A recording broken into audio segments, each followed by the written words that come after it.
tendó d'Aquil·les és un tendó molt gruixut que hi ha al turmell, coneix els bessons i el sòleo amb el calcani i que es lesiona freqüentment. Sobretot hi ha dos tipus de lesió que veiem en el futbol, que és la ruptura i la tendinitis, que és la inflamació.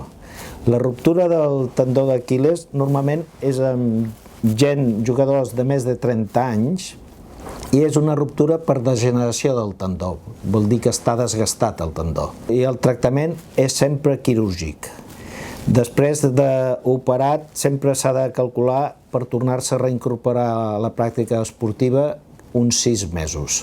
La tendinitis és una inflamació del tendó, és el tendó que s'ha inflamat i fa com un uso, i és molt dolorós. Es pot tractar amb rehabilitació, fisioteràpia, antiinflamatoris, una cunya a la sabata. A vegades no milloren i també s'ha de procedir a un tractament quirúrgic. El que fem és el que se'n diu un peinatge, és un pentinat del tendó per fer-lo sangrar i que es refagi.